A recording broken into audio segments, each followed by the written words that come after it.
Big boss season 9 లో ప్రస్తుతం family week నడుస్తున్న సంగతి తెలిసిందే. ఈ కిందిలో భాగంగానే హౌస్ లో ఉన్న కంటెస్టెంట్స్ అందరూ కూడా ఎప్పుడు ఎవరి ఫ్యామిలీ ఎంట్రీ అవుతుందని చాలా ఆతృతగా చూస్తున్నారు. ఈ కిందిలో భాగంగానే ప్రస్తుతం లైవ్ లో సుమన్ శెట్టిని బిగ్ బాస్ కన్వెన్షన్ రూమ్ కి పిలిచాడు. ఇక కన్వెన్షన్ రూమ్ లోని సుమన్ శెట్టితో మాట్లాడుతూ, సుమన్ శెట్టి మీ వైఫ్ తో మాట్లాడటానికి మీరు 20 నిమిషాలు అయితే గనక టైం సంపాదించుకున్నారు కాబట్టి మీరు మీ ఫ్యామిలీతో గడపడానికి కేవలం 20 నిమిషాలు మాత్రమే అప్పటి నుండి టైం స్టార్ట్ అవుతుందంటూ బిగ్ బాస్ చెప్పడంతో కొంచెం ఫీల్ అయ్యాడు సుమన్ శెట్టి. కానీ ఆ తర్వాత సుమన్ వాళ్ళ వైఫ్ హౌస్ లోకి రాగానే నిజంగా ఫుల్ ఎమోషనల్ అయిపోయి, ఎలా ఉన్నావు నాన్న అంటే, నేను చాలా బాగున్నాను, మీరు ఎలా ఉన్నారు, అమ్మ పిల్లలు ఎలా ఉన్నారు అంటే, అందరూ బాగున్నారండి అంటూ చెప్పుకొచ్చింది సుమన్ శెట్టి వాళ్ళ వైఫ్. ఇక సుమన్ కోసం ఒక స్పెషల్ కేక్ ని రెడీ చేసి తీసుకొచ్చి తినిపించి హ్యాపీ యానివర్సరీ అంటూ తెలియజేశారు.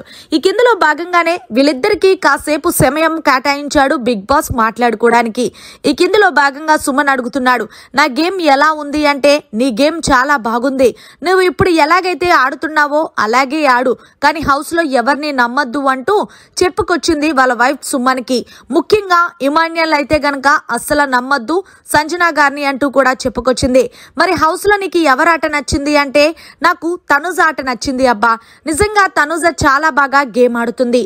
ముఖ్యంగా చెప్పాలి అంటే అంతమంది అబ్బాయిలకి సమానంగా ధీటుగా పోటీ ఇస్తుందంటే ఒక అమ్మాయి, అది మామూలు విషయం కాదు. అలాగే ఏది ఏమైనప్పటికీ కూడా తనుజ నిన్ను సుమ్ము బేబీ అని పిలవడం నాకు నచ్చలేదు అంటూ మాట్లాడుతుంటే, అదేం లేదురేరా సరదాగా అంటుంది అంటే, నిన్ను ఎలా పిలిచినా నేనే పిలవాలి, ఇంకెప్పుడు పిలొద్దని చెప్పు అంటూ వాళ్ళ వైఫ్ అయితే సుమన్ కి చెప్తుంటే, సరేరా చెప్తాను అంటూ చెప్పుకొచ్చింది. ఇక తర్వాత హౌస్ లో ఉన్న కంటెస్టెంట్స్ అందరికీ కూడా బాయ్ చెప్పేసి మొత్తానికి అయితే బిగ్ బాస్ హౌస్ నుంచి బయటకు వచ్చేసింది సుమన్ శెట్టి వాళ్ళ వైఫ్. మరి దీని మీద మీరు ఏమంటారనేది కమెంట్ చేయండి. మరిన్ని లేటెస్ట్ లైవ్ అప్డేట్స్ కోసం చూస్తూనే ఉండండి మీడియా కార్నర్.